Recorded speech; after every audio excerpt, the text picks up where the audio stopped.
What's up, everybody? It's Braxton. Today I'm doing a tune-up on my Harbor Freight lathe. Now I know this is a really popular lathe. A lot of people have it. I've had mine for about 2.5 years now, and I've never really done any work on it.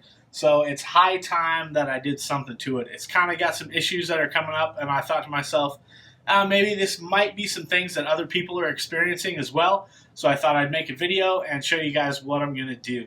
For starters, I'll be changing the belt, and then I'll be addressing an issue that I'm having with my tool rest. It's not wanting to stay tight based on the little mechanism here that tightens it down. So stick around and I'll show you how I do it. To show you what I'm dealing with, I've got a piece of myrtlewood burl between centers, my nice sharp Jimmy Clues bowl gouge. I'll fire up the lathe, crank up the speed a bit, and start taking some cuts. Right away, you'll see that tool rest moving, and then also the motor slowing down and even stalling if your cuts are too heavy. So the first thing I want to deal with is that tool rest. As you can see here, the handle's just kind of stripped out and it needs to be fixed. First things first, let's unplug it. There's two different handles on this particular model, one on the tool rest and one on the tailstock.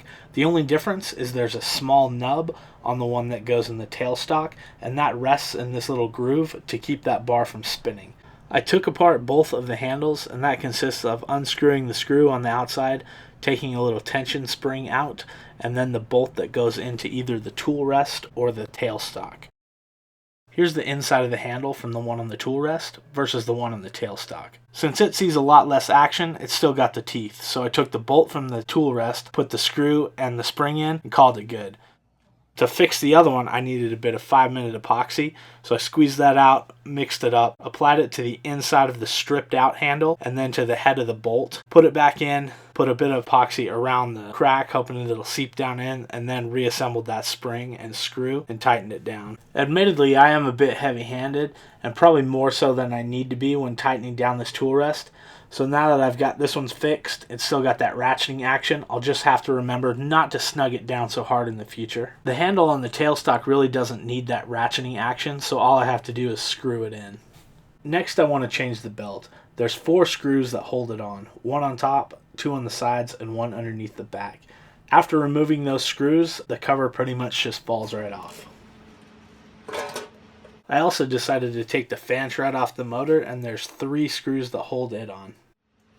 Once those covers were off, I grabbed my air compressor and blew out all that dust that was inside there, and then kind of inspected everything. I looked at the fan blades, made sure there's none broken on it, and then for demonstration purposes, I plugged it back in and fired it up, just so you can hear what it sounds like and see that belt wobbling around all over the place, so you can sort of know the difference between how it's acting now and then how it acts when I get that new belt on there.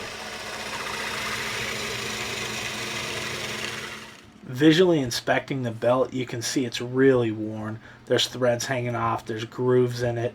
It's really a wonder it hasn't broken yet. It feels soft, just not transferring power like it used to. To remove the belt, just squeeze it together and take it off that back wheel. Now don't be surprised when those wheels close up on you in the back, because it is under tension from that spring. The size of the belt it takes is actually a 3 L240, but all they had was a 4 L240 at my local hardware store, and it's only about 1/8 of an inch wider than the original. First, I put the belt between the 2 wheels of the pulley on the headstock, and then behind the 2 wheels of the pulley on the motor. I pried them apart with my fingers. They are under a bit of tension from that spring, so it takes a little bit of force to get them opened up. Slip that belt in there, and then sort of turn everything until it snaps on. Now here's what it sounds like with that new belt on there. Much smoother, much nicer, just running 100% better. Since I couldn't find a stock width belt, the one I got rides higher in that front wheel when the lathe is in the slowest speed. I'm not really concerned about it jumping off. For one, there's a lot of belts still left down inside that wheel, and also I rarely run the lathe in the slowest speed. Now the rear wheel has plenty of clearance when you've got it going fast, so no chance of it jumping off. Another thing I've been meaning to do for a while is clean up my tool rest. There's a couple spots in it, from when it was made, little slag spots and high spots and things like that, enough to drag on my tool and make me mad while I'm turning. I used my angle grinder and 120 grit flap wheel to clean everything up and take the paint off, so that way when my tool rode across it, it's nice and smooth. Now I checked it, went back with the angle grinder once more, and then it was good to go. The bed of my lathe has seen better days. It's got lots of finish and CA and all kinds of buildup on it, especially up by the headstock.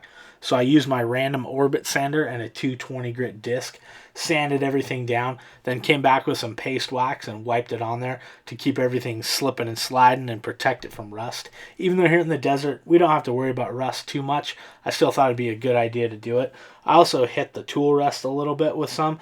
I figured that'll help the tool slide back and forth easier on there as well. I put the fan shroud back on, then the belt cover, plugged it back in, and it was good to go.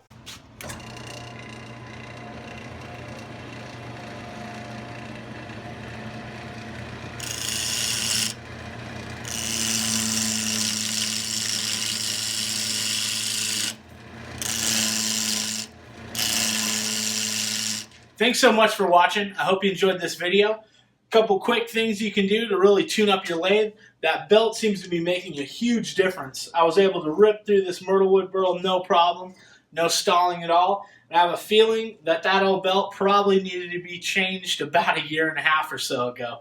So if you're having any problems with your lathe, if you're stalling it out a lot, open it up, check out that belt and see if it's real worn out.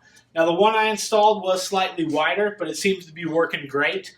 In my thinking, it's wider, so maybe it'll transfer a little more power from the motor, and this poor thing can use all the help it can get. If you're interested in finding the belt, I'll leave a couple links in the description below. One for the traditional size, and one for the little bit wider one that I got.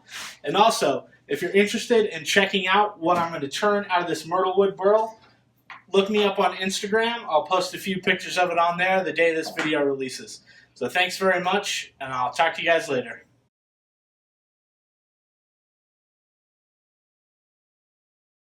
Good job, Daddy. Thanks, bud.